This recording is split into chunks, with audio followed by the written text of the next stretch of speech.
My daughter blocked me after the divorce, without hearing my side of the story. Now, 8 years later, she contacted me to claim my inheritance. I am 54, divorced from my 48-year-old wife for 8 years. My 28-year-old daughter cut all contact with me, choosing her mother's side without even asking how I felt. Although my divorce was nearly a decade ago, it took me a long time to accept how things unfolded and reconcile with my life. This was partly because my ex-wife tried to completely destroy my reputation, but mainly because I genuinely loved my daughter, and being entirely excluded from her life was harder than anything else.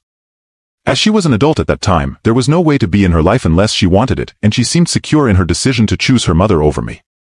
I have no one else in my family besides my mother, who had Alzheimer's. So, all the suffering was definitely one of the worst things that ever happened to me. I tried to communicate with my daughter several times after the divorce, but she was determined to be on her mother's side and never even attempted to listen to my version of the story. At some point, my ex-wife contacted me and sued me for harassment. It was clear to me that if I didn't leave my daughter alone and stopped contacting her, I would face legal consequences. I spent the last 8 years taking care of my mother, focusing on my career, having some casual relationships here and there, but I feel like I can't fully trust another person after my divorce. Anyway, this has been my life for almost a decade. I apologize if I seem skeptical. The reason I'm writing this message is that my daughter recently contacted me after all this time. I felt elated and thought she finally came to her senses, understanding that the divorce wasn't solely my fault. It was comforting, especially because my mother recently passed away and I've been dealing with that grief alone. I was longing for some family comfort, so my daughter got in touch a few months after my mother's death. I received a call from an unrecognized number. I answered to hear a female voice on the other end, not knowing who it was. It was my daughter, and I didn't even recognize her voice since it had been so long since we last spoke, and I was quite surprised when she introduced herself. She said she saw on Facebook that her grandmother had passed away and wanted to know how I was.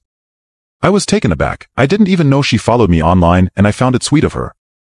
I thanked her for calling and told her I was okay, besides expressing how much I missed her. We chatted a bit, and she mentioned that if I wanted to meet and really catch up in person instead of over the phone, she would like that. I was extremely happy and agreed immediately. We agreed to meet at my house over the weekend. I was genuinely excited to see her again after all these years, so I'm writing this message to share my excitement with whoever is reading, hoping that we can rebuild our relationship or at least get to know each other better. My daughter came to dinner because she wanted to cook for me. I was nervous and excited. When I opened the door for the first time, I simply didn't recognize her because it had been almost a decade since I last saw her, and she was just a child. We started talking, although it was a bit awkward at first. I think we both opened up after a while. She told me about her life and work. I told her about my life after dinner, and we finally acknowledged the elephant in the room. I asked her why she never cared to hear my side during the divorce. She automatically chose her mother. I admit her mother was more present as a mother because she was a homemaker, and at that time I worked in construction with long hours. Despite that, I always tried to dedicate as much time as possible to my daughter. She said she regrets how things happened and that she was too young to think about those things, being manipulated by the way her mother painted the situation. Basically, my ex-wife portrayed me as the villain who only cared about himself, and since she never heard my version, she never questioned what her mother told her. We talked a bit more about that, and things were going well until she finally revealed why she was there. We had already talked for hours at that point. When I asked her why she contacted me after all these years, she seemed a bit uncomfortable. I told her she could be honest with me. So, she said she had actually been following my life on Facebook, and when she found out her grandmother had passed away, she thought lawyers would contact her about the inheritance. Not hearing any news, she decided to contact me personally. She said she wanted to give me some time to grieve, but also mentioned that she recently got engaged and really needed money to help with wedding expenses. It was like a punch in the stomach.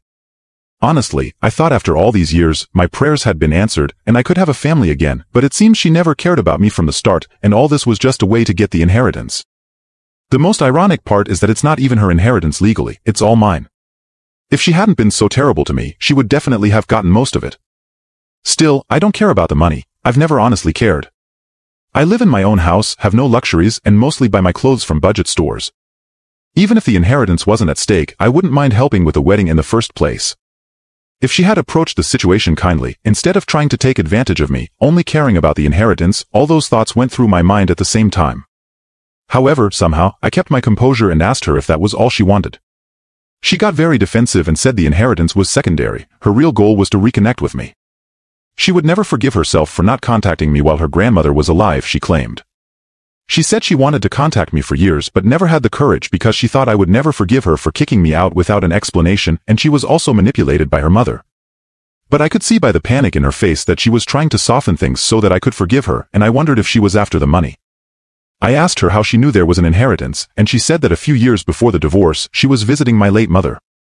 She told her she wanted her to inherit everything left by my father, who passed away years ago, as she was the only granddaughter in the family.